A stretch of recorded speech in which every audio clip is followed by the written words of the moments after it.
And so once you make entry, they probably know you're coming. Like we've probably explosive breached whatever locked door was between us and them. Yeah. And now we're going through a house or a compound or a building, and they know we're in there. They're just waiting. Yeah. And so for us, CQB is very deliberate but slow. So we don't ever walk faster than we can shoot. Yeah. So that's another thing. These are like we shoot 5.56, right? Well-placed shots matter. Yeah. 5.56 are like little bee stings. Unless you put a round directly through someone's heart or directly through their nose, they're still fighting after you shoot them. They don't just fall over like in the movies, right? Like they still got a lot of fight in them. Yeah.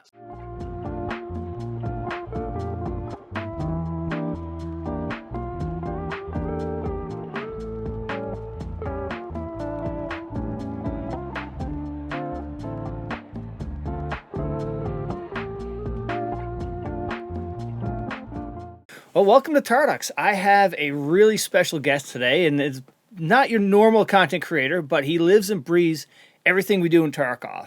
And I'd like to welcome Uneventful Gaming to the channel. Welcome. Thank you. Thank you for having me. This is going to be fun. Yeah, it's going to be fun. So what I do is I start off the session with 3 quick questions, just to get the juices flowing. So first one, sketchiest bar you've ever been to? Oh, man, I don't know. I don't even know how to answer that. I've been to all kind of bars. I don't know that I would call any of them like really sketchy. I would say the shadiest or sketchiest places I've been to have probably been El Paso, Texas. Okay. Pretty much everywhere we went there was a little bit. One of those with like chicken wires around the stage type thing? No, just the area that we were in the city. Yeah. We're just going like storefront bar to storefront bar. Actually, no, I have a better one. The sketchiest bar I've ever been to has been in Chad in Africa. Oh wow. Okay. So in the capital city of Chad is N'Djamena, and in N'Djamena, there almost all the city is on one side of a river, but it is bordered by a river. And on the other side of the river, it's a lot more of a like rural part of the city, and it's very low income. It's a very poor country, very poor city. And so there's all kinds of bars that everyone goes to. There's like the expatriate community kind of has a hub there and people go out, but on the other side of the river is like not like that. And the first time I was in that country, in that city, we were on the other side of the river and we went to this bar, and the first thing you saw when you like park the car and go to walk in, now these are all dirt buildings, like not very good construction, was a big sign with like a hand-drawn RPG and then the circle with the line through it. Oh my God. So it's like you can't bring RPGs in here, but it was like the assumptions that it's like, well, is everything else okay? Yeah. Like, you know, and it was definitely a place where they don't expect to see non-Chadian, like non-African people. So we definitely stood out there. Oh, no. But it was a good time. Oh, awesome. Holy cow. All right. So you're going out to your favorite place to eat. What are you eating? Oh man, that's hard to answer because my favorite place to eat is actually kind of like a food hall that has a bunch of different restaurants and food. Yeah. But probably a poke bowl, a sushi bowl. Okay. All right. Yeah. And finally, favorite city to travel to? Favorite city? Man, I love where I live. I love Raleigh. Favorite city to travel to, probably Orlando, because I love Disney World. Oh, nice. Very cool. So, welcome to the pod. How we ended up meeting was through Veritas's channel. We started chatting through there, and then, you know, I've had this, you know, ever since I started playing Tarkov, I've had this, you know, question gnawing at me. It's like, is Tarkov, what we do in Tarkov, is that anywhere close to the excitement or the you know, what you do in real life? And you know, the other thing Tarkov has shown me is how bad we are at communicating, you know, and it's like, you know, people who are trained, do they have that, you know, do they have that leg up? But, you know, before we jump into that, that's how, you know, why we ended up talking. But how did you end up finding Veritas? So one of my friends got me into Tarkov. I used to play Rainbow Six Siege. I played that for about 5 years. And before that, I played CSGO. Like I played competitive shooters my whole life. I'm 35. I've been playing first-person shooters since Wolfenstein 3D came out when I was 6 years old. Yeah.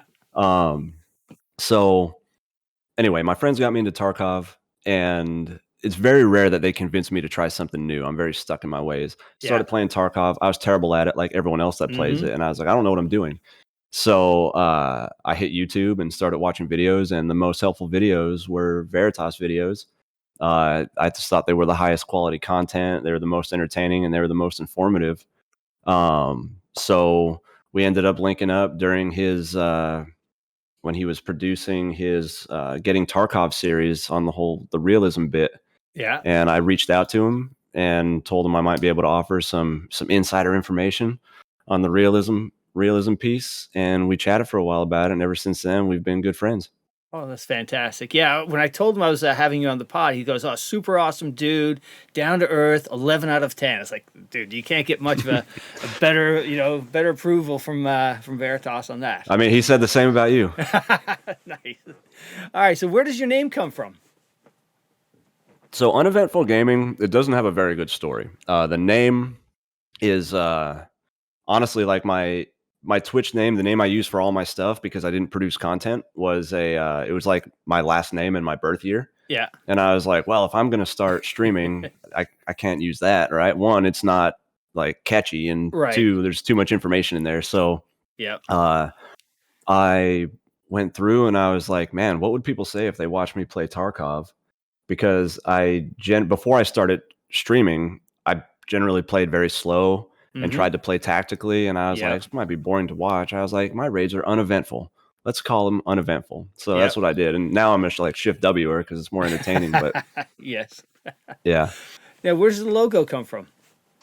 So the logo is so it's meant to appear like a Spartan shield. So I actually have a tattoo, which is going to be hard to get on the camera there. Oh, okay. It's the exact same thing. Yeah.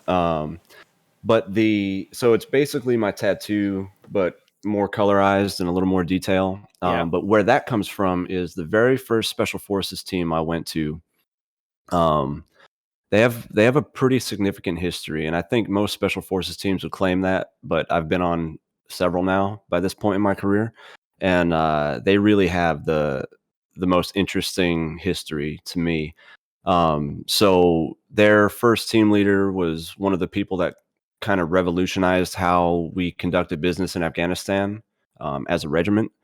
And his whole training mentality was based on the Spartan history and the Spartan lore. And there's a lot of special operations people claim the Spartan flag, so we're not unique in that sense.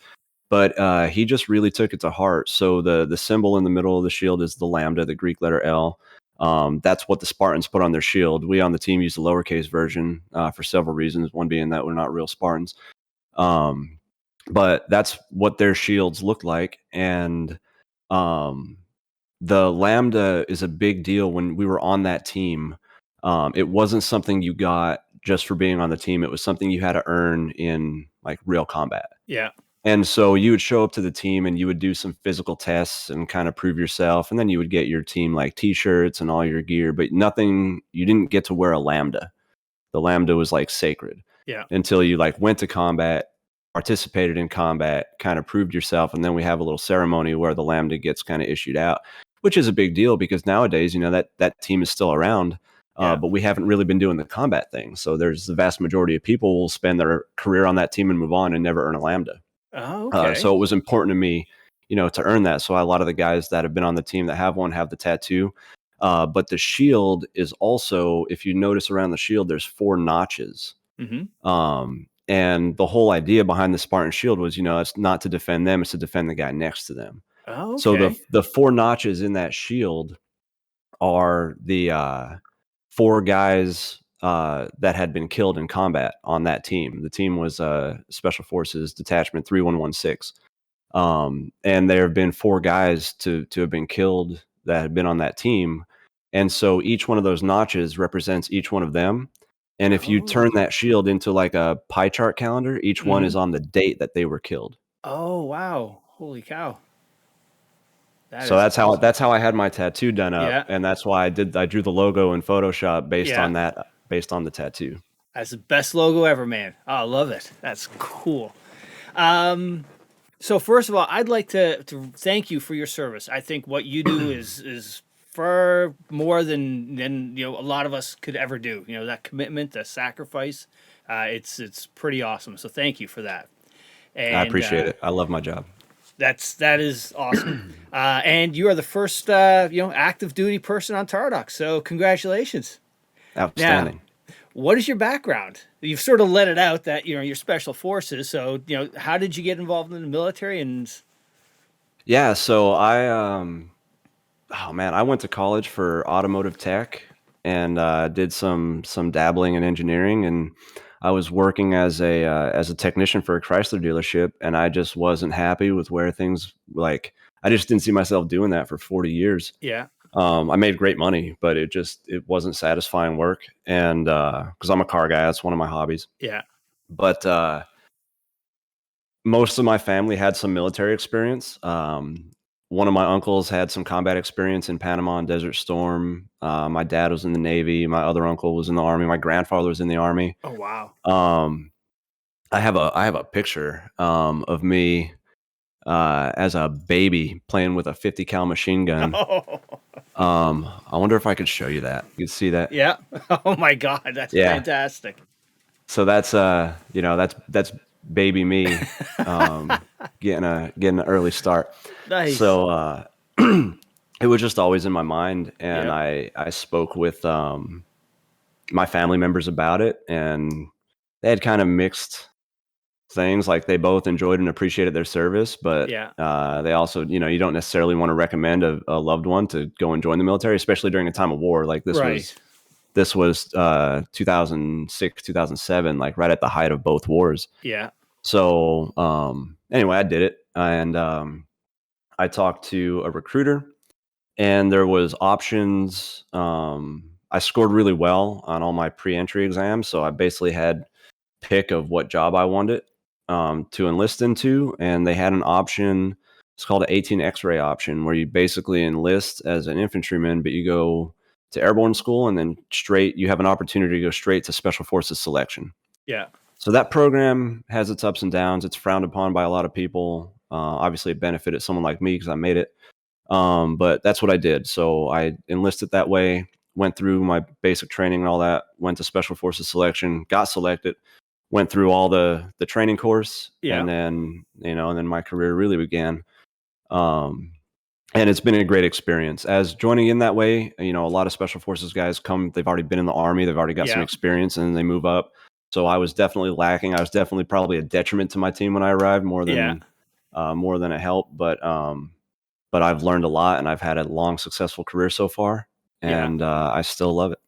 What was the toughest thing about all of the training you've done before, being deployed to combat?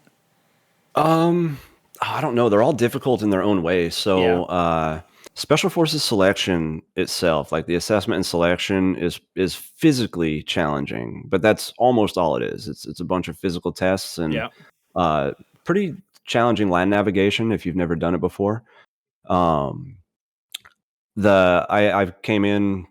Special Forces is broke down into like 4 different basic jobs if you're enlisted and you're just coming in. So you have your weapons guys, your engineers, your commo guys, and then your medics. I came in to be a medic, and the medic is the most academically challenging course. It's about 14 months of just grueling study. Like you're in a classroom for 8-9 hours a day, just getting force-fed information at a rate that you cannot possibly retain it.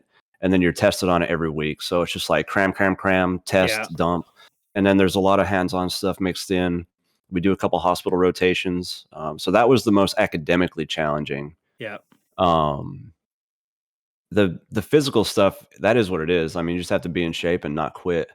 I think we have just as many people quit as we have fail. Yeah. But I don't know. I mean, I would say the toughest thing I did physically was actually probably after all the Special Forces stuff. When I'd been on the team, I went to Ranger School. Yeah. And I thought Ranger School was a bigger challenge than any one individual Special Forces training. The difference is the Special Forces training was 2 years long. Yeah. And it covers so many things. So collectively, it's a little more challenging. But one individual event, Ranger School, I think was the toughest. Oh, wow. Okay. So now, are you still in that role as a medic, or have you, evolved and, you do different things No, now? no, I progressed. So I was a medic for several years. Then I became an intelligence sergeant, and then I ended up taking over a team. I became a team sergeant, which is I never got I was like an acting team sergeant Yeah. because my highest enlisted rank was a sergeant first class. Um, Acting team sergeant for 2 years, and then I ended up uh, getting accepted into the warrant officer program. Went through that course, and now I'm a warrant officer in special forces. So Oh, I'm okay. still on a team. I'm just an assistant commander Yeah. as opposed to one of the regular MOS jobs. And now, what is your role as a warrant officer for special forces? So And you that got to varies. ignore my ignorance No, to no, no, the no. It's all difference. good, and I'm trying to explain it in a way that isn't like super Barney level, but Yeah. still give people that don't really know the breakdown how it works. So Yeah. so right now I'm still on a special forces team. There are points in your career where you kind of move on from the team and you do staff jobs and like kind of supporting jobs, and or you're at like a command level. Yeah. I've been lucky. Like I've spent my whole career on a team. That's what everyone wants to do, and I'm still doing it. But teams have 12 people on it. Ideally, like Yeah. if your team is full, you have 12. So you have 2 weapons guys, 2 engineers, 2 medics, 2 commo guys. You have your engineer sergeant. You have your team sergeant. So that's all your enlisted ranks. And then we Yeah. have a captain who's the detachment commander and a warrant officer who's the assistant detachment commander. So that's the role I'm filling right now. I'm the assistant Okay. commander. I work for the detachment commander, and I'm kind of a go-between. So usually our captains, our detachment commanders, they come in. They've not been in the army as long as a lot of people on the team. They're younger. They get a lot of training that is perfect for their officer realm, but they Yeah. are always fighting an uphill battle to learn how to be a special forces guy on a team when everyone else has more experience than them. Yeah. And they only get to be on a team for 1 or 2 years and then they move on. Oh, wow. So yeah, so it's a very short-lived experience for a captain. Whereas to become a special forces warrant officer, you have to have a bunch of enlisted experience on a team, Yeah. and um, most of the time you have to have a bunch of experience. You could actually go warrant if you're a captain, which is kind of a strange path that not many people choose. It's a lot less money, Yeah. but generally the warrant officers have a lot more experience than the captain, usually on par with the team sergeant. So they're the Yeah. 2 most experienced guys on the team. So the warrant officer has the officer education, the officer training to act as a go-between between the team sergeant and the detachment commander to Yeah. make sure that what the detachment commander's vision is actually being implemented properly by the team sergeant, and to make sure that the captain isn't trying to implement a bunch of shit that doesn't make sense. Yeah. You're the voice You of keep it reason real. Yeah. between the 2 of them. Yeah. Yeah. And then we're also the continuity, Yeah. because as a warrant officer, I could spend up to 5 years on the same team, whereas the team sergeant and the captain, they're going to rotate out. Yeah. And I'm that like leadership continuity to keep things on the level. Yeah. Oh, okay. Very cool. So now, if a mission comes in, what is your role for that mission? Do you review it, pass it on, or how does that whole, from beginning to end, what's that workflow like? So that depends on the mission. Yeah.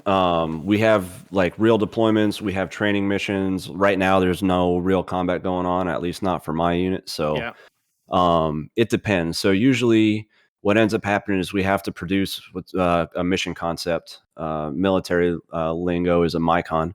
Yeah. Um, and I'm usually in charge of proofreading everything. Yeah. Like nothing gets submitted before I put my eyes on it, even from the captain. All the risk assessments and risk mitigation stuff, the captain is responsible for it. He briefs it. Ultimately, everything is his decision. But I'm generally the one that produces all of the documentation and kind of coaches him through all the processes that we use, Yeah. to make sure that we're not getting in over our heads and to make sure we're doing everything as safely as possible. Yeah. Um, and from that point on, it just really depends on everything that's going on. I'm not strictly relegated to the admin stuff. Like I did used to be a medic. I did used Yeah. to be an intel sergeant. I did used to be a team sergeant. So when things are calm and I don't have 10 trees worth of paper in front of me that I have Yeah. to sort out, I just help out, the other guys. And I try to at least have my fingers in everything so I know Yeah. everything that's going on, and I'm Okay. continuity between everyone else. Yeah, it's funny you said about piles of paperwork, and like I've a lot of the books I've read and podcasts I've listened to, it sounds like a lot of them describe it as like death by PowerPoint before you can basically get into the action and whatnot. Yeah. Yeah. I mean, it really is. It really is a lot of administrative work to do anything. And Yeah. even back when I was doing combat deployments to Afghanistan and Iraq, like the admin requirements started to pile up and pile up and pile up. And it was like for us to get out the door, we had to submit like a 42 slide PowerPoint. Oh my God. There's like a joke YouTube like meme video about it Yeah. where it's like I don't know what the movie is. I've never seen the movie. Yeah. But it's like Hitler yelling at his men Okay. about processes, but they changed the subtitles around to be complaining about like the mission concept process to get out the door. So it's been it keeps ramping up. Technology has not made it easier. Oh, that's too bad. Now, I don't want to say this is a fun aspect, but during your career, what's been some fun moments, or like, I guess let's start with the fun moments, like the ones that are like memorable. Like, it was a good time. Yeah, I mean all the training that we do is super fun. I don't want to say all the training, but most of the training we do is super fun. Even the hard schools like Ranger School was a great time, and I recommend it to everybody that's in the military. Like go to Ranger School. It's the best school I've been to. It is the best school I've been to. Yeah. And I've just gotten some really fantastic training opportunities. I mean, I get to I've done like helocasting. You jump out of a moving helicopter into water. Like it sounds silly, but it's fun, Yeah. Low injury risk, that's the kind of stuff I like doing. The stuff that looks really cool, that feels good, but is low risk. Yeah. Jumping out of airplanes, everyone thinks is cool. I hate it. Yeah. It's a super high injury risk, and I've never been hurt doing it, but I hurt every day from my career, and that probably has contributed to it. Yeah. The shooting, obviously we spent a lot of time on the range. Mm-hmm. The shooting we do is good. The CQB training we get is good. And I've enjoyed every part of my career except for the paperwork, which unfortunately consumes a lot of time. But I've had some great trips. I've got to work at a couple different, like I've worked at the embassy in Chad, which is why I was in N'Djamena. I've done several trips there. I met my fiance there. Oh, no way. So that ranks high on the list. Yeah. Yeah. And so all the trial, everything's good. So Chad's been, so you've been to Chad. What other exotic places that you've been to that that you could share?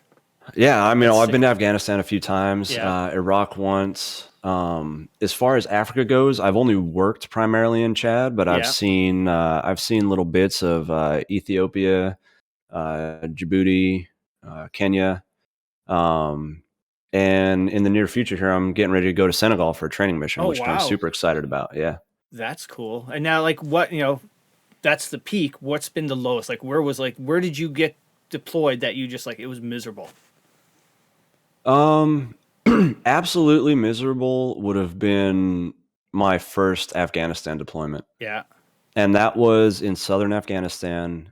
And the risk was just like, one, I was like 23 or 24 years old. I didn't know anything about life, let alone like my job. Yeah. But it was like, I got to my team, which was awesome. It's like, I'm going to my first special forces team. I'm super motivated. Yeah. And I got to my team.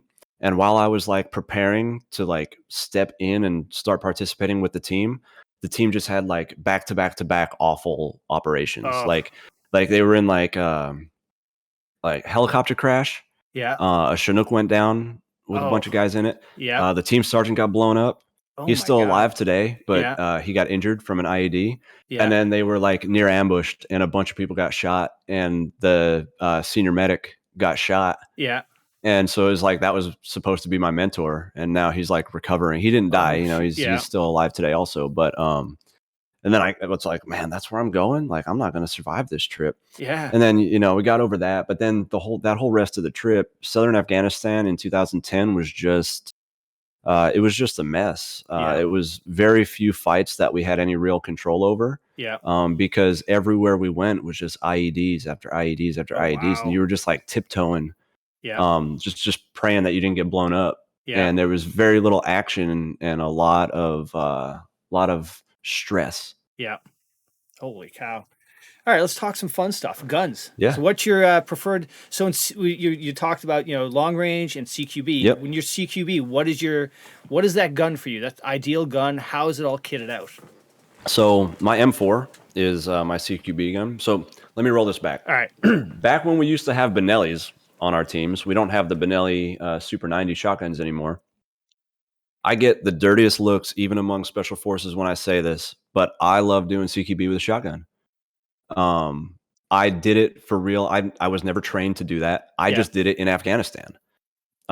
It got to where like we're going into compounds and our weapon is an M4. Like that's our go-to. Everybody carries an M4.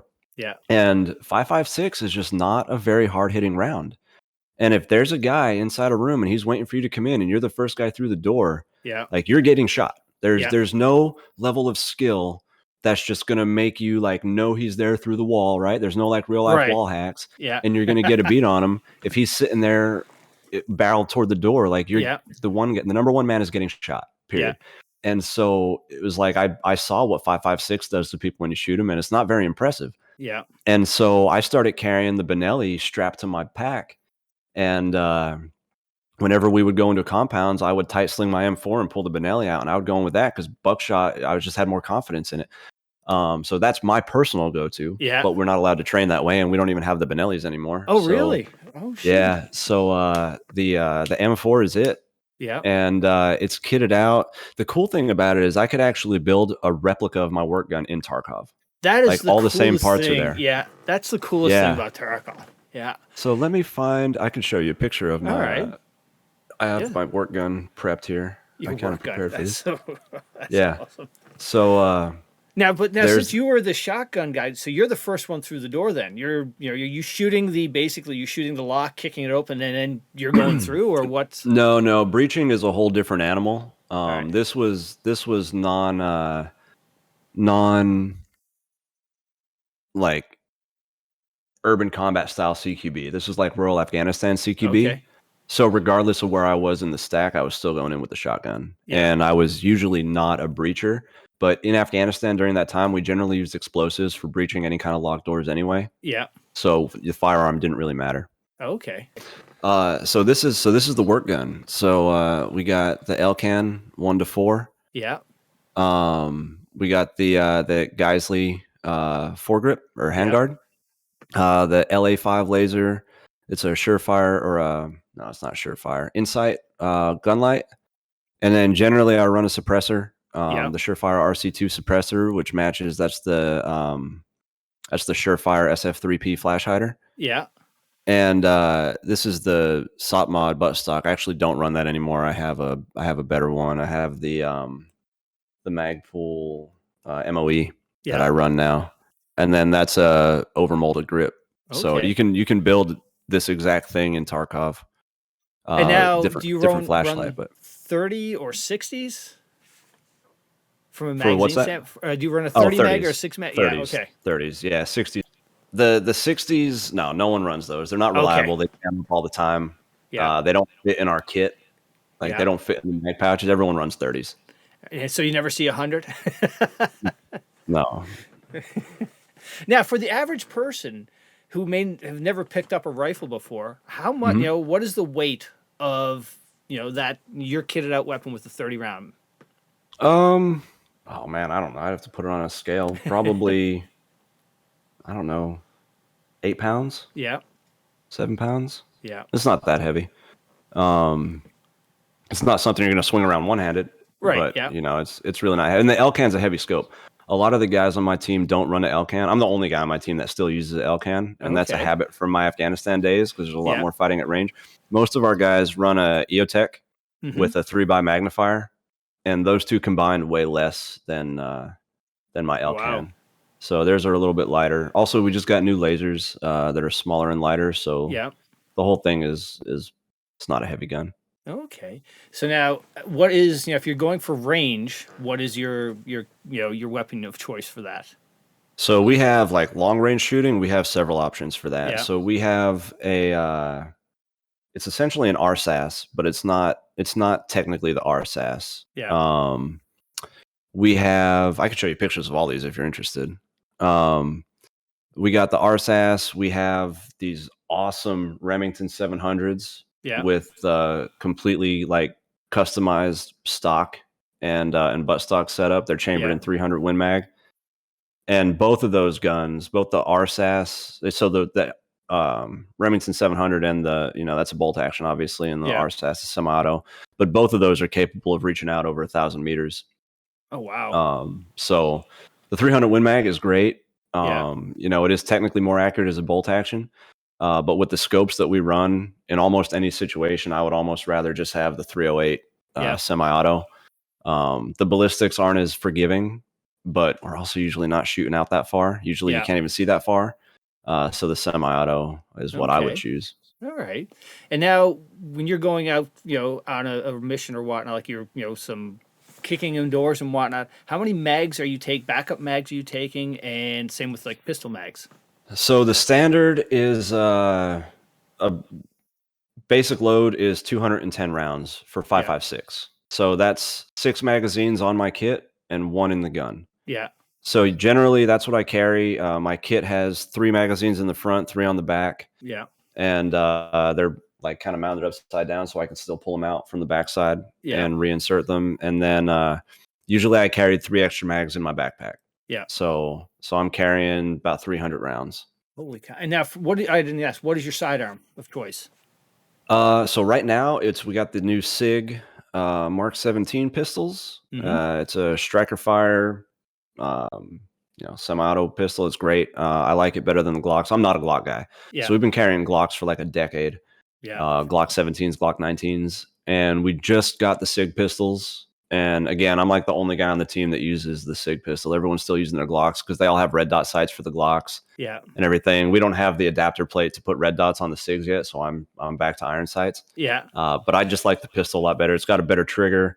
I think the recoil is more manageable. I think it's just a better gun. Yeah. So I like the SIG. And now from a flashbang grenade loadout, what is your typical loadout for that?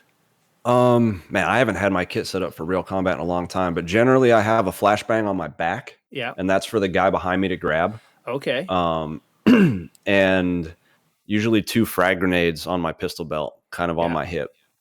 And that's and then when I was a medic, I always carried several smoke grenades because purple smoke was our method for marking like a medevac helicopter. Okay. So as a medic, I carried smoke grenades, but now that I'm not, I don't carry them anymore. All right. Cool. All right, let's talk some gaming. When did you start playing video games? Oh, you said like you were 6 years old. 6 years old. 6 years old. So yeah, I started early. I got an NES when I was really little. Played Mario. I sucked at it because I was too little. So my dad had to help out there. But really getting into gaming was actually thanks to my grandfather. Like my parents didn't game. They just like the Nintendo was just an expense to them. Yeah. My grandfather like played computer games. Yeah. And so he used to play like I remember he got Wolfenstein 3D in 1992 and I was at my grandparents' house and I was like, what's that? And I started learning. And so probably, 6 years old is probably a little too young for that kind of game, but I started gunning down Nazis and I got hooked, and he was always the one that had the new computer games that came out. And it just grew on me. So we ended up, we didn't have a great deal of money growing up, but we needed a computer in the house for like my mom's work. So I would always make an argument, get something more powerful, like the, if the 486 ain't going to cut it or the, like the Pentium 2. Yeah. I need that for this game. And I just started playing everything, but it was shooters that really had me hooked. So I played everything up to like, I remember when like the internet had been out for a while, but commercialized in the little poor area that I grew up in Pennsylvania. Like we got internet and it was dial up, like 56K. And I remember playing like Star Wars Dark Forces 2 Jedi Knight, like online. And it just had like people complain about Tarkov's netcode. Those people didn't play video games in the 90s with dial up internet. All right. Cause like everything was client side except for damage. And so you'd be running around having these lightsaber fights with people that are like teleporting all over the screen. You have no idea what you're doing. And then you just randomly die. And it was hilarious and fun. And so I got hooked. That's what got me hooked on online games. Yeah. And I got into Team Fortress Classic, you know, when Half-Life came out. Yeah. And then Counter-Strike. Counter-Strike was the first game I played that was online and realistic. Like I played Rainbow Six and some of these other ones, but Yeah.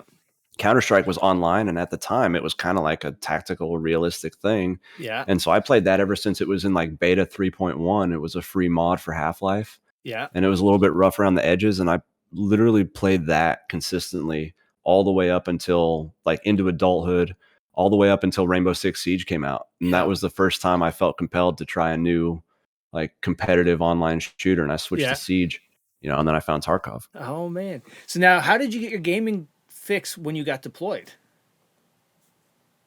I just don't game when I'm deployed. Yeah. The combat deployments, like I didn't have time. Yeah. We would have like, I think on one of them we had one of the deployments we did have a PlayStation 3. Yeah. And like some hockey games. Yeah. And so we would when the whole team had nothing going on because like a mission got canceled because there was no aircraft or something, we would all have like hockey tournaments, you know, but to me that's not like real gaming, you know? Right. So we would play a little bit of PlayStation and have some fun with it. Oh, cool. But for the most part we didn't have time. Yeah. Yeah. All right. So our favorite game. How did you get hooked? What got you hooked into Tarkov? Oh man, just the immersion. The immersion was just phenomenal. You know, I can imagine some of the scenarios, and let me preface this by saying, like, I do not think Tarkov is realistic in the ways that a lot of people describe it. It has realistic aspects, but nothing about the way you play Tarkov is the way you would do anything in real life. So what's immersive? Tarkov. It's like, and this is a great conversation about realism versus immersion. Tarkov is, you know, immerses you into a great environment. And you know, if you really try to make it realistic, I can't imagine it would be fun. It was just, you know? but that's all. Yeah, like we're gonna talk about realism, and people are like, oh, like a new feature. Oh, that's not realistic. Oh, you know what else isn't realistic? Picking something up and having it teleport to your backpack. Why don't you take your backpack off every time you loot an item, and then you have to open it and then put the item in, and then put your backpack back on? Right. People would lose their minds. Yeah. So like more realism doesn't necessarily mean more good. But the immersion side of it, like everything that matters when it comes to immersion is there. Like the visuals are immersive. It looks real enough, you know. I can build my real guns, like all the guns that I use in real life. Like I use MP5 SDs in real life. I can use them in Tarkov. You know, they're not great in Tarkov, but they work. Yeah. The same thing. When I build my work gun, it's not a meta M4. It sucks, but I like using it because it feels like I'm carrying my gun. You know, because it looks the same. The sounds. Yeah, Tarkov has its sound problems, but the sounds themselves are fantastic. Yeah. The gunshots sound good. The environment sounds good. Footsteps are obnoxious, but yes, and bushes. Like, but it's like that's what's immersive about it, and that's what got me hooked more so than anything else. Like I said, like I think Rainbow Six Siege was immersive. That's not realistic at all. Yeah, but the tactical play is really fun for me. Yeah, cool. So something, and going back to what I talked about earlier and why the whole conversation started is, you know, one of the things with Tarkov when I started playing with friends, it was horrible because when we were trying to call out things, we don't, you know, there's a guy over there, where that behind that tree, and you know, to your left. Well, that's not my left, that's your left, and you know, so I was always wondered, somebody who has military training like yourself, is there an advantage when you come into games like Tarkov if you're playing with other, you know, other buddies who have, you know, experience? I think there would be if I played with other people that had the exact same experience and training. Because even among different military units, you have different standards for communication and how you guys work internally. Yeah. So like I duo with a guy that's also in the military, and he's not special forces, but he's in the military. And actually haven't duoed with him in a while. I think he's getting burnt out at Tarkov. But like I feel like I just annoy him with our communication. Because every 5 seconds I'm like, hey man, where you at? Hey, this is where I'm at. Where are you at? Hey man, I'm going here. Where are you? And I feel like I'm always feeding him information and asking information, and it probably annoys the heck out of him when he's just got to always answer me. But for me, it's like in my mind, I'm always visualizing where friendlies are. Yeah. Because I have to do that in real life. So that's what I was going to ask always want to know. And you move around in Tarkov a lot faster than you move around in real life. Yeah.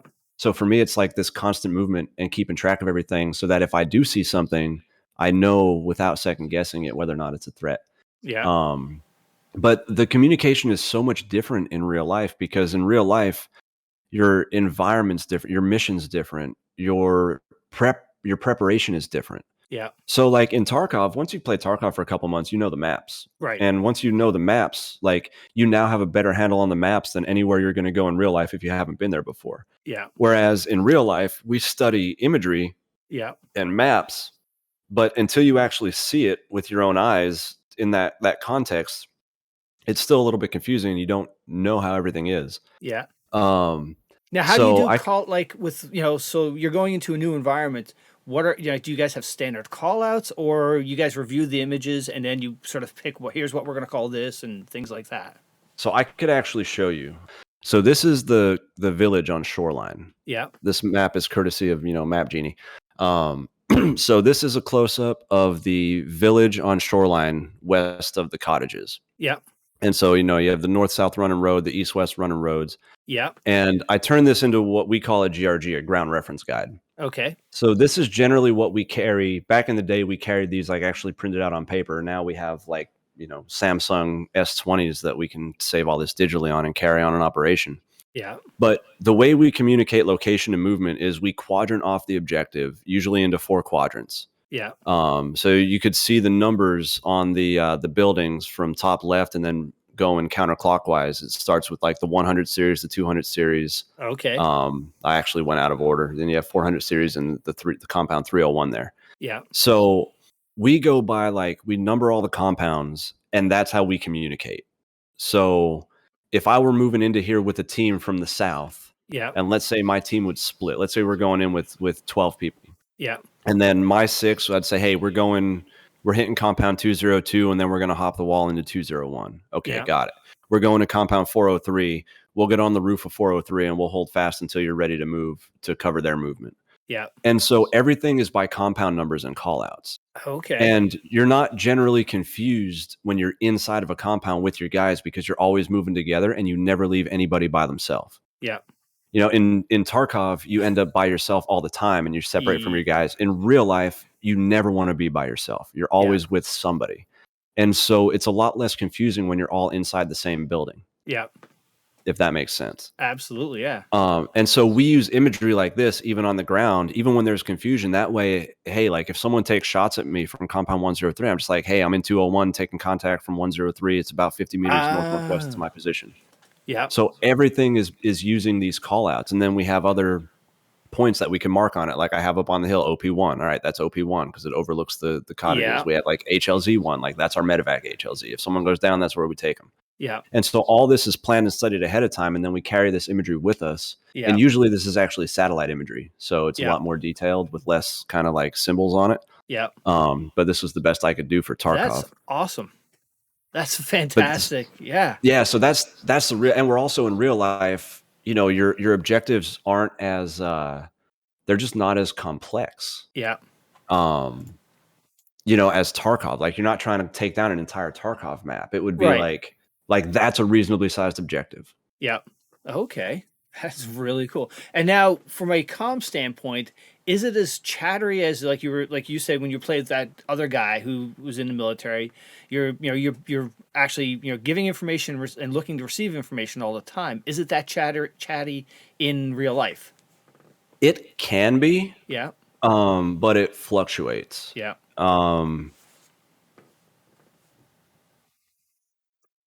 It can be, and it can be incredibly frustrating because in real life, especially if you're like the detachment commander or you're part of the leadership, usually you have 2 radios. Yeah. So you have one just for your team internal comms, and then you have one for like up and out to talk to your higher command to, request support or give updates or anything. So when one element is either in a jam or in a fight or something's going on, but then other people are trying to pass information, it can get really muddy.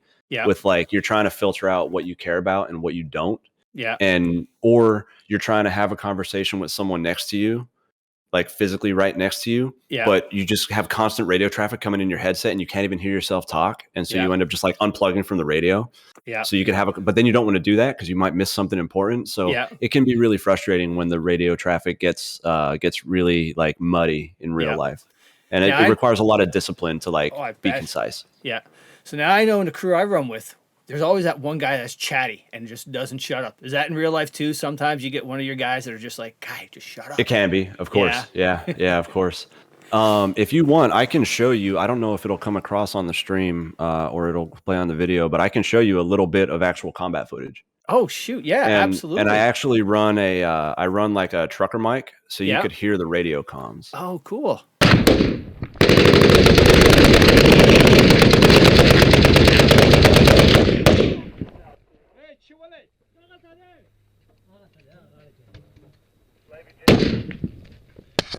Yeah, Roger, we're taking contact from the south. No casualties, 100%. Hey, Chihuahua!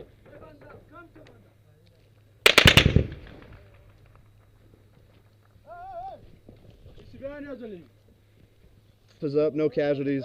No visible contact on the enemy now, they ran.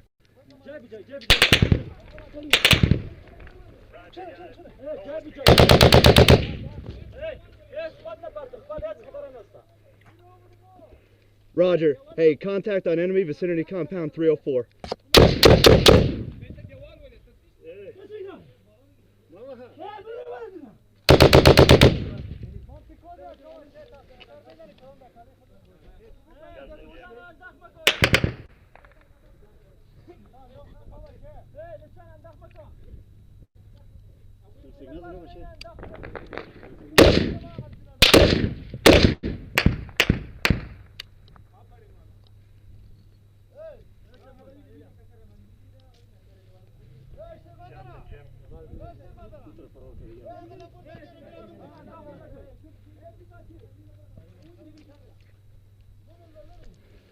Jim Slaby, our frontline trace is compound 302.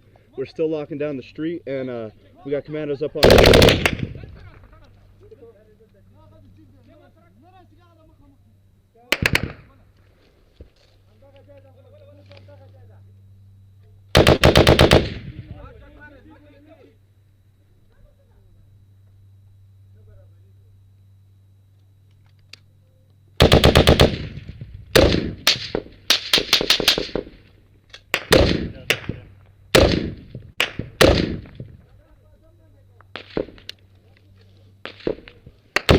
So there you go. So there's a little bit. Wow. So you get the radio traffic, where like this is where I'm at. This is where we're taking contact from. Yeah. You get to see me trade shots with that guy. You can kind of hear him shooting back every time I shoot. Now, two things that came out of that I noticed or wanted to ask about. First of all, how loud that is with multiple weapons being fired. I'm assuming everybody's got ear protection in, or it's loud. And I should have given you a volume warning. I didn't realize I had VLC turned up so loud, so I apologize. But it's loud. Usually we wear like the Peltors. The Peltor Contact 2s are what we run. We actually just got the new ones. We got the new Castles, which I think are in Tarkov. I think they're the ones that lock into the helmet. Oh, okay. So we just got those also. But I'm a unique case where I don't use the Peltors during daylight. Yeah. That's why I use the trucker mic. So for me, it just hurts because I never run around with my ear protection in, and I never think to put it in once the fighting starts because you're just in it at that point. Right. But I have trouble with the Peltors because when I aim down my rifle, the buttstock hits the contacts and they push my glasses out of the way. Yeah. And I'm blind without my glasses. Okay. So generally, I don't run them during daytime, but at night I do because we run our lasers. Yeah. And now you had, what was that, in Afghanistan? That footage? That was Afghanistan, yep. So you had Afghanistani forces with you, embedded in with you, or you were embedded with them? Yeah, pretty much everyone you see in that video is one of our Afghan partners. Yeah. The Afghan commandos is like their equivalent of their Rangers. Yeah. And that's who I've worked with through most of my deployments. So I'm surrounded by them. I don't think the nearest SF guy to me is pretty far away. Oh, wow. So, and then you've got to have a translator there, clearly, right? Or a couple, possibly? Yep. So the guy that was behind me in the bright blue jacket, he was one of our translators. Yeah. He's an Afghani dude. And then also at the time, I don't really speak it well anymore, but I spoke Dari pretty well. Yeah. So I was able to communicate a lot without him. But for anything that was like conversationally complex, or very specific, I really needed the translator to get the point across. Wow. That was crazy. Well, thank you for sharing that. That is awesome. So let's see. Where was I going to go to next? Oh, adrenaline. So you're being shot at and if you're going from, crossing a road or something like that, you got your gear on, you're running across the road, you're being shot at. Do you feel like just a burst of adrenaline, or are you immune to it after you do so many tours?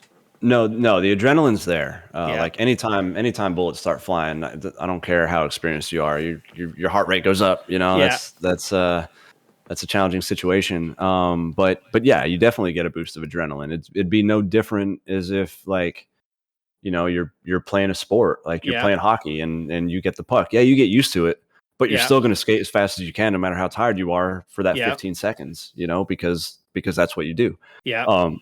Your body just responds and you use that response to your benefit. So it's no different in combat. You're going to get that boost of adrenaline.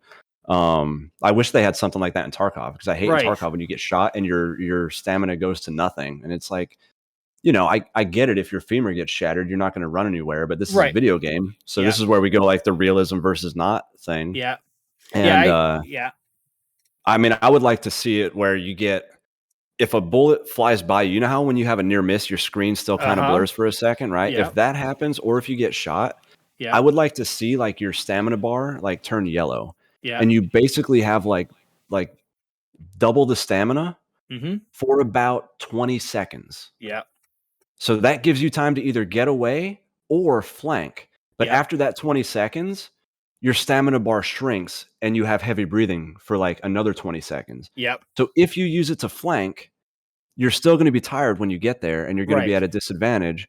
Or if you use it to get away, you have some time to recover. Yeah. Or like get together. Or if you don't use it entirely, like if you only sprint a little bit and don't use all that adrenaline, you don't get penalized at the end. Right. But at least give you the option, because just being stuck in the open when you get shot at is just ridiculous. It is, yeah. Because you're being shot at. There should be some boost and then you pay for it. But yeah, I agree. Like 100%. I don't care how tired you are. I don't care if you just ran 7 miles and you feel like you're about to fall over and die. Yeah. If someone shoots at you, you're going to start running faster. Yeah. Like your body will figure it out. Yeah. Yep.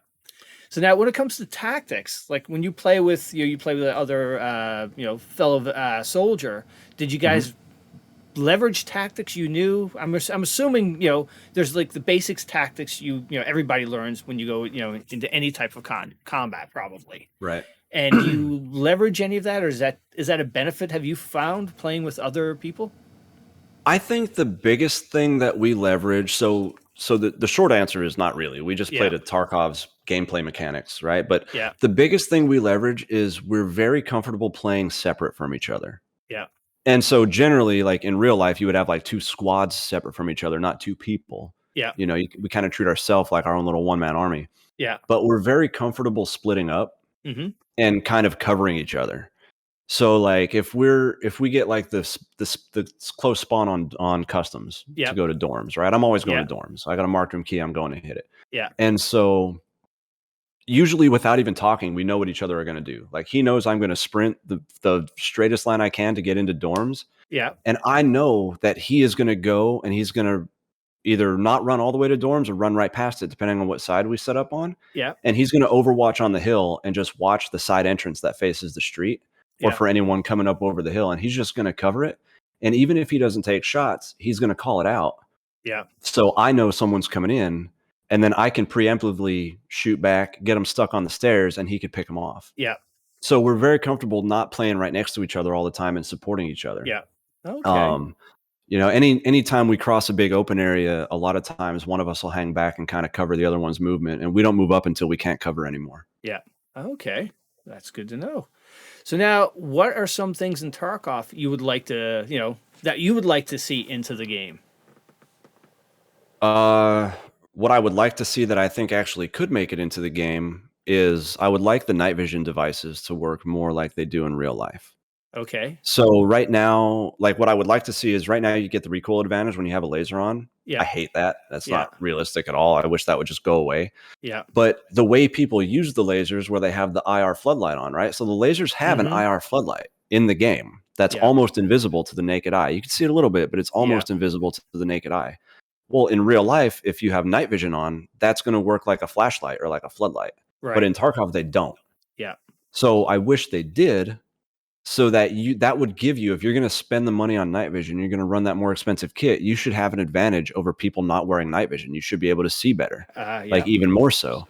Or if people run the cheap night vision, they should get washed out worse than the more expensive night vision when you point that floodlight at them. Yeah. So I would like to see the night vision devices work more. Same thing with like the IR lasers. They should have an IR laser that's only visible under night vision. Yes. Because in real life, like I've never looked down my sights with night vision on. When it's dark out, you wear night vision, you just run the laser, and that's what you got. Like I couldn't even get my head all the way behind the sight with the night vision sticking out because I don't mount it that way. It's not set up for that. And now, what are the battery lifetime or battery? How much battery do you get on your typical NVGs that you're running? So the ones we have right now are the white phosphorus tubes. They're 2 tubes. So they actually look more like the blue night vision in Tarkov, but they're definitely more clear and a better quality night vision. Okay. They run on 1 AA battery. Yeah. If it's a lithium battery, you get a few hours out of it. Okay. If it's a non-lithium battery, you get about 10 minutes. So they really depend. I don't know the finer details of the technology, but they really need a lithium battery to maintain. I think lithium battery holds a more stable voltage while it drains. Yeah. So they really need that increased voltage. If you run like an alkaline battery, they just die almost instantly. Okay. So you have to be careful what you're carrying. But we also always carry like a bag full of extra batteries. Yeah. And then it's good practice, like even more than a couple hours. I would say even more, because we'll get an entire nighttime cycle out of 1 night vision battery. Okay. But then when it's daytime, you switch out your batteries, so we're always running, fresh batteries. And how about the thermal scopes? What's your take on the thermal scopes in the game? In the game, I like them. I think the refresh rate sucks. Like the ReapIR in real life has a much smoother, clearer image that updates faster than it does in Tarkov. Yeah, I've seen them. We don't have the ReapIRs at work. Yeah, the thermal scopes that we have at work are like $80,000 scopes that I don't even know if you can commercially buy, or if you can, I don't know who would buy them because they're so expensive. Yeah, but they are crystal clear, and have a ton of range on them. Like they're awesome. Oh wow! But and then we actually used to have. We don't have them anymore. It was never actually a special operations item. It was a conventional military item. But we had this night vision called the PSQ-20s, which were a night vision monocular. You just have 1 tube. But they actually had a thermal module built into them. And so you could do a thermal overlay over your night vision. So you get best of both worlds. So you weren't limited by just the heat signatures. You could see clear as day, but it would also highlight thermal signatures. Oh, wow. That's cool. So those were pretty neat. Yeah. But they were big and heavy, and people didn't like running them because they were bulky. Yeah. All right. What else would you like to see added to Tarkov? What's realistically probably going to could be added versus, if you had Nikita's ear, we need this in Tarkov. What I would like to see different, which will probably not change because it would be too much work and it would change too much stuff. But I would like to see a total reconstruction of the flashbangs. Yeah. The flashbangs, no video game that I know of has ever gotten them right. Yeah. I've never played any of the mil sims, so maybe like Arma does it right or something, but like Tarkov does not. And it's not, it is what it is. Every game does it, but like flashbangs don't blind people. Like period. They just don't. Okay. They just kind of pop and they're loud. Yeah. And there is a flash, but it's not like it doesn't last 30 seconds. It's no different than if you like looked into a flashlight and like flicked it on for just a second. Like it's not going to blind you or scar your vision. I have a video of a flashbang I can show you if you're interested. Oh, absolutely. This is all right. Okay, so like this is a flashbang. This is all it does. It's not very impressive. Yeah. Oh, that guy's out there.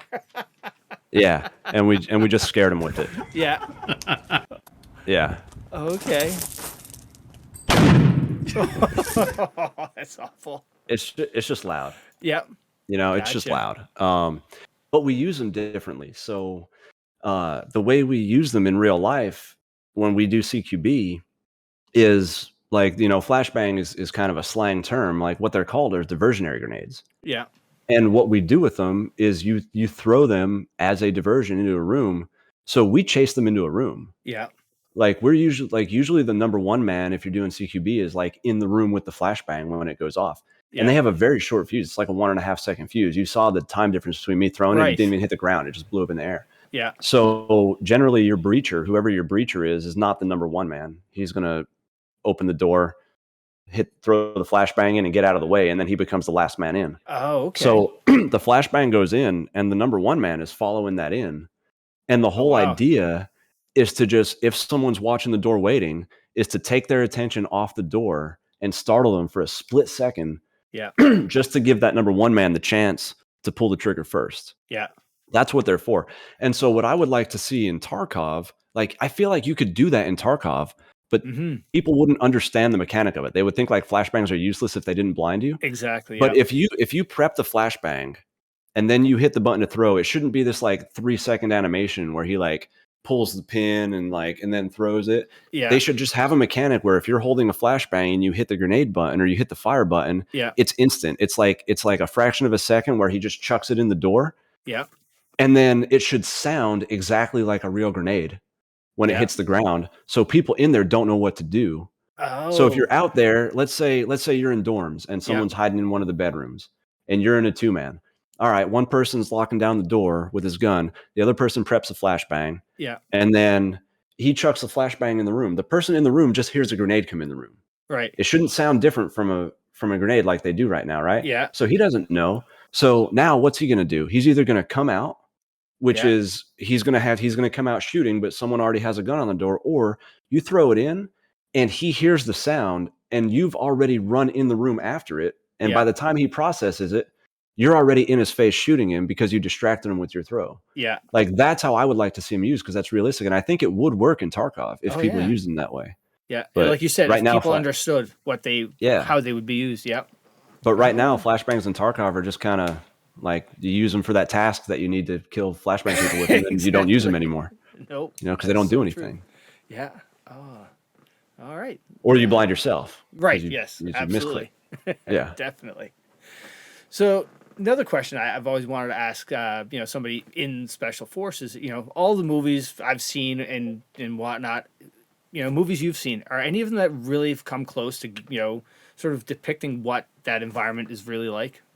Like a combat environment? Yeah. The best one I think that shows, so for CQB, the best one I've seen that shows like kind of accurate CQB was Zero Dark 30. Yeah. That movie's like 3 hours long with 10 minutes of action, but that 10 minutes of action at the end is like, they're moving slow. Yeah. They're taking well-placed shots, and that's the difference between training for real life stuff and training like you see, like you can go on YouTube, and I've talked to Veritas a little bit about this too. Like you go on YouTube and you watch all the cool guy videos of them like running around the range and they're shooting fast and they're running target to target and everything's like quick draw. And if you watch, and I'm not down talking that, like that is a legitimate training. That's hard to do. It requires a lot of practice. You got someone like Clean, right? Like Clean, great content creator, phenomenal shooter. Like he goes out there and he's like burning down the range. Yeah. And that's really good for competition shooting, but that's not the way you do it tactically in a CQB environment if you're actually moving. Because for us, when we're moving into a compound, if we're going in there and treating it as a CQB environment, the expectation is people are in there waiting for us to come in and try to, they're going to defend themselves. Like we're going to fight. And so once you make entry, they probably know you're coming. Like we've probably explosive breached whatever locked door was between us and them. Yeah. And now we're going through a house or a compound or a building and they know we're in there. They're just waiting. Yeah. And so for us, CQB is very deliberate, but slow. So we don't ever walk faster than we can shoot. Yeah. So that's another thing. These are like, we shoot 5.56, right? Well-placed shots matter. 5.56 are like little bee stings. Unless you put a round directly through someone's heart or directly through their nose, they're still fighting after you shoot them. They don't just fall over like in the movies, right? Like they still got a lot of fight in them. Yeah. So very well placed shots. So when you see like your competition shooters are running around, they're shooting steel. As long as they hit steel or as long as they hit the big zone on the target, they're good. They're not losing points. Yeah. For us, the standard of accuracy is much tighter. Like the standard of accuracy is like your little face box and your little heart box. And so we don't move any faster than we could shoot accurately because we're never going to outrun the bullet. Like there's no point in moving faster than what you're going to hit something with the bullet. So if you actually watch us do CQB, it's actually quite boring to watch because we're like slow rolling through the house. Even when we go into a room, you like kind of sweep across the doorway. Yeah. slowly because you're using the doorway as cover, peeking little by Right. little. And Yep. the only thing you're exposing is like a little bit of your head and your Yeah. muzzle. And so that's all that should be exposed to any threat, which even if they're ready for you, that's hard to hit. Yeah. And then once we walk into the room, it's usually a quick step through the doorway to get out of everyone else's way. Yeah. But then you're slow rolling. You're like marching band like pace. Like you're Right. just slow walking so you can maintain that sight picture and place accurate shots. Oh, wow. Okay. This has been awesome so far. I really appreciate you taking the time. This has No been worries. great. Yeah. So with all that being said, we're almost at an hour. So, two things. So I didn't tell you about this one, but as a sign of appreciation, I'd like to make a donation to a charity of some military charity that means something to you. So I'm catching you off guard here, but if there's one I'd just let me know. And I appreciate that. And I can give you one. So the Duskin and Stephens Foundation. Right. So Mike Duskin and Riley Stephens were two guys on my team that were killed in 2012. They're two of the notches on the shield. Oh, okay.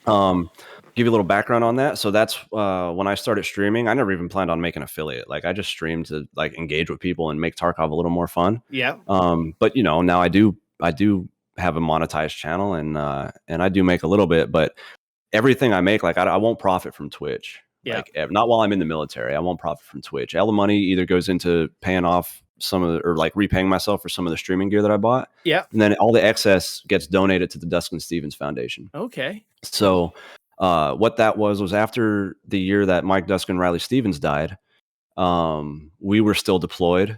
And so some of our friends, our mutual friends back at Fort Bragg here in North Carolina, set up like a barbecue / fundraiser to just get the families together of the fallen, get all their friends together and kind of celebrate their life. Yeah. While also doing some fundraising and raising money to help like take care of their kids and do a little bit extra for them. Yeah. Well, we ended up having like 1,000 people show up to this huge thing. And we ended up raising like over $100,000 for the families. Holy cow, that's fantastic. And so we did it again the next year and we raised like even more money. But it's like, okay, we can't just keep giving money to the families over and over again. There has to be a higher purpose for this thing because now it's a thing. So the Duskin Stephens Foundation sponsors all kind of things now. They sponsor a Mount Kilimanjaro climb every year for families of fallen soldiers. They put up scholarships for children of fallen special operations guys. And it's I don't remember the tax designation, but it's a nonprofit organization now. It's turned into a real thing with the board of directors and they do a ton of good work for the families of special operations guys that have been killed. Perfect. So it's a great organization. Yeah. All right. I'll get the links and whatnot, after and and we'll, give that a shout out and hopefully get some money raised for them. Awesome. I appreciate that. No problem. So now the last thing is, who would you like to see on Tarducks? Man, see, I knew this question was coming because you ask it to everyone else, but I'm really bad at being involved in the community because like I said, I just play. Oh, my camera's so dark. Sorry. I didn't even notice that. That's all right. I'm not a professional streamer. Clearly, you got my kitchen in the background. Now, out of the ones you do watch, who would you like to see come on Tarducks? So you haven't had Jesse, have you? We've had Jesse on my other pod, Hideout. On the Hideout. Okay, you've had him on Hideout. So of course Jesse's good. So this is a person that I've only ever typed like 4 things in their chat and basically said, hey man, I like your content. So he has no idea who I am. Okay. If you tell him I sent you, he's going to be like, I don't even know what that means. Yeah. But Robin. Okay. Yeah. ROBN. Polish dude, lives in Texas. He is just one of the most chill, like Tarkov streamers. He's always pleasant to watch. I feel like he's never salty. Yeah.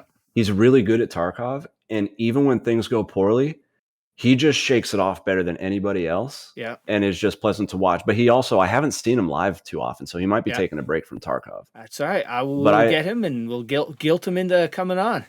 Yeah, he's one of the few people like I actually lurk in their channels. Like Veritas, I'm active in their chat. Jesse, I'm active in their chat. But like when they're not online and Robin is, I'll just lurk because I really enjoy consuming his content. I think he's an interesting guy. And I'm Polish. Yeah. So I have to show love to another Polish streamer. There we go. And if he doesn't respond, we'll get Jesse and Veritas after him, put some pressure on him. Yeah. And of course Veritas is always entertaining. and He is, educational. yeah, one of my favorites to watch, definitely. Yeah. So, hey man, well, thank you so much. I really appreciate the time and you know and your service to the country. It's you know it's been fantastic. I'm glad you accepted to do this. Yeah, thanks for having me on. I appreciate it. It's been fun. And, you know, hopefully everyone else enjoys this too. Excellent. All right.